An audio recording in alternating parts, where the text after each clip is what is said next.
Student, today we are going to study class 8, page number 24, जिसका name है sacred trees of India, है ना। Sacred trees मतलब पवित्र जो पेड़ होते हैं, पवित्र ट्रीज हैं वो इंडिया के। देखते हैं, फर्स्ट पे है peepal tree.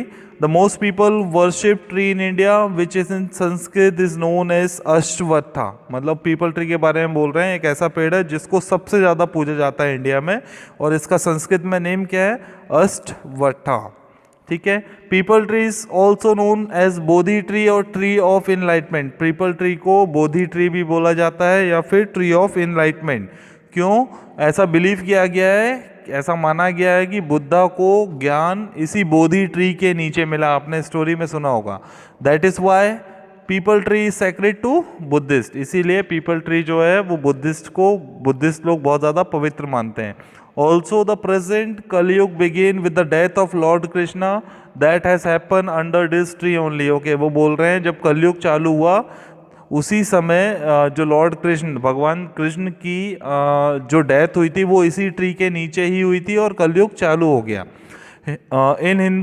In Hinduism, it is believed that the root of people tree are Brahma, the trunk is Vishnu and the leaves are Shiva. Okay, Hinduism में मतलब हिंदू लोग ये मानते हैं कि जो पीपल ट्री की जड़ें, जो रूट्स होती हैं वो ब्रह्मा है, ट्रंक मतलब तना वो विष्णु है, और जो उसकी पत्तियां हैं वो शिवा का रूप है। A red thread or a cloth is tied around the people tree for worship, so cutting down people tree is considered inauspicious.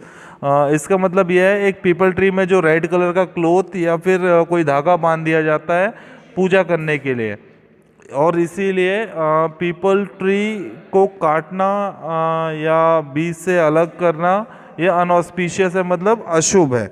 Next part है जो बनियान ट्री को हम बरगद का पेड़ भी बोलते हैं। देखो, it is believe that three god lord Vishnu, lord Shiva and lord Brahma are symbolized by the banyan tree.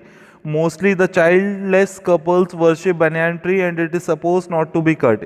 In the most of Hindu culture this tree represent life and fertility. Okay, banyan tree के बारे में बोला जाता है कि भगवान शंकर, भगवान विष्णु और भगवान ब्रह्मा का ये रूप है, और जिनको बच्चे नहीं होते, जो चाइल्डलेस कपल होते हैं, वो इसी पेड़ की पूजा करते हैं, और इसको काटा नहीं जाना चाहिए ऐसा लोग मानते हैं।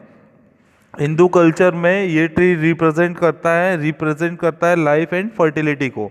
नेक्स्ट है बेल ट्री। आपको पता है जो बेल पत्र होती है जो शिवरात्रि में लॉर्ड शिवा को चढ़ाई जाती है, उसी के बारे में लिखा हुआ है। Bel is another very auspicious and sacred tree in India that is suppose to be associated with Lord Shiva. जैसे मैंने आपको बताया, बहुत शुभ और पवित्र ट्री है और लॉर्ड शिवा के साथ इसका कनेक्शन है।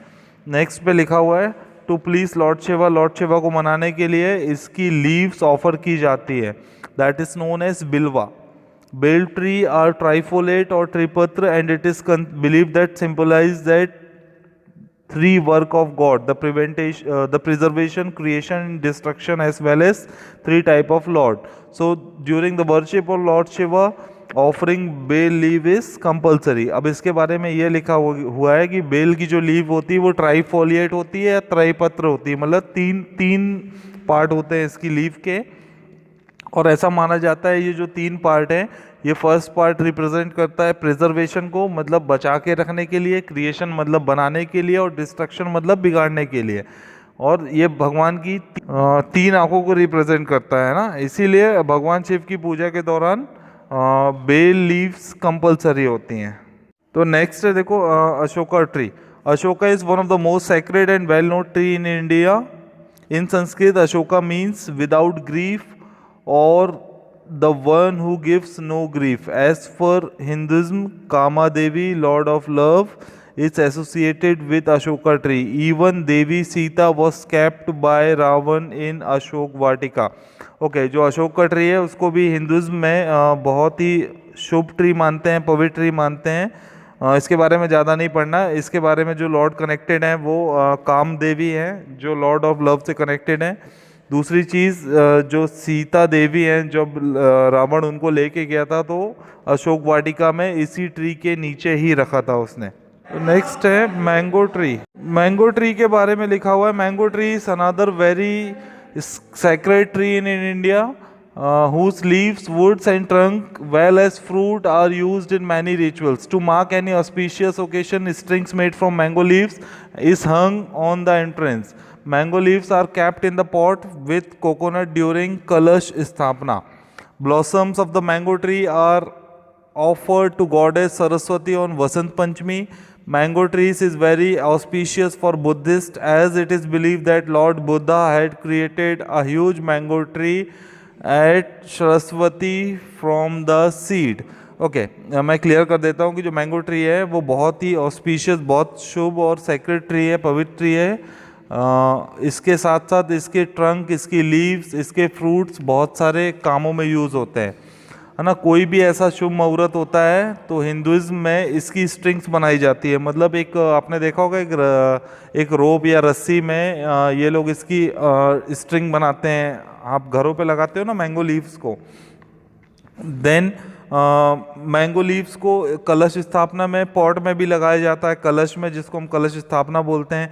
इसके जो फूल होते हैं वो गॉडेस सरस्वती को चढ़ाए जाते हैं वसंत पंचमी के दिन। और ऐसा माना गया है कि बुद्धिस्ट के लिए भी ये ट्री बहुत ऑस्पिशियस है, बहुत शुभ है, क्योंकि लॉर्ड बुद्धा ने एक बहुत बड़ा मैंगो ट्री क्रिएट करवाया था सरस्वती के सीड से। नेक्स्ट है नीम tree.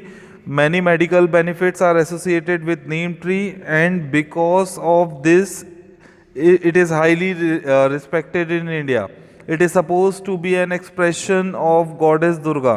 In Bengal, the tree is believed to be a place living of Sitla, the great pox mother, who can cause and cure diseases. To cure pox, neem leaves are rubbed on the body and by offering a prayer to her. It is believed that smoke produced by burning neem leaves keep the evil spirit away from you and your home. Mahatma Gandhi was a great believer of neem. Okay, neem के tree के बारे में लिखा है, ये भी बहुत auspicious और बहुत रिस्पेक्टेड ट्री है इंडिया का। ऐसा माना जाता है कि ये गॉडेस दुर्गा का एक्सप्रेशन है, मतलब तेज है।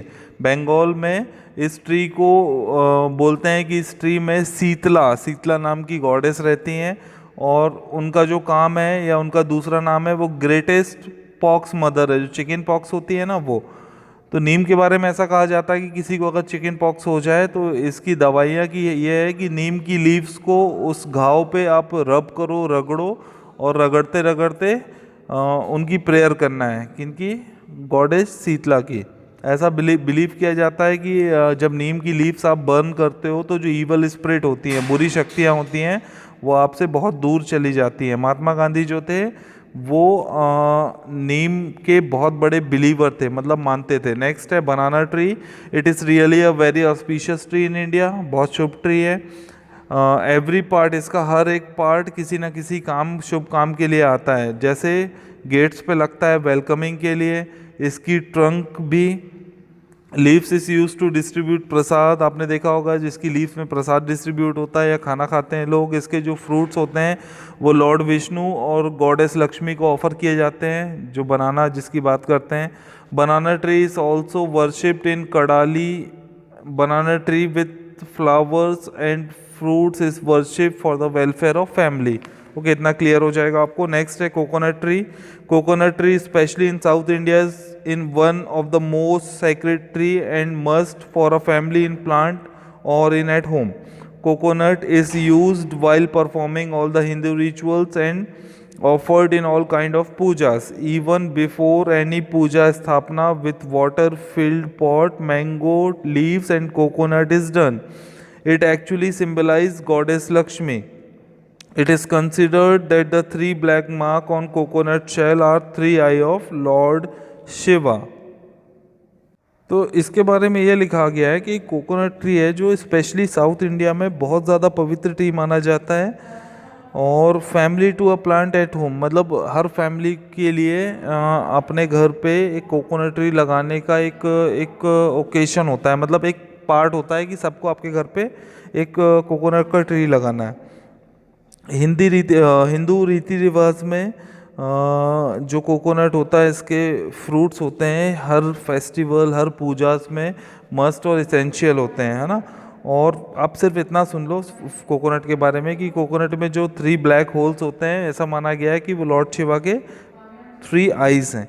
नेक्स्ट है कदम ट्री। कदम आपको पता होगा, kadam is associated to lord Krishna. मैं बता देता हूँ, it is the tree to lord Krishna as he is use to play his flute under this tree. आपको पता है टीवीज़ पे देखा होगा, स्टोरीज़ पे कि जो लॉर्ड कृष्णा थे वो कदम ट्री के नीचे ही अपनी बांसुरी बजाते थे। उनकी चाइल्डहुड की एक्टिविटीज़, बचपना जो था वो jumping in Yamuna, dancing with gopis, climbing on the tree where all done on around kadam tree. मतलब जो जंपिंग डांसिंग करते थे गोपीज के साथ, है ना, जंपिंग करते थे यमुना रिवर पे, क्लाइंबिंग करते थे, वो सब कदम ट्री पे ही होता था। So flower of kadam tree are offered at various temple. इसीलिए कदम ट्री के जो फ्लावर्स होते हैं वो डिफरेंट टेम्पल्स में भी ऑफर किए जाते हैं। तो that was the part of page number 24 and 25 of GK class 8 secretaries of India, है ना। तो that's it for this. Thank you.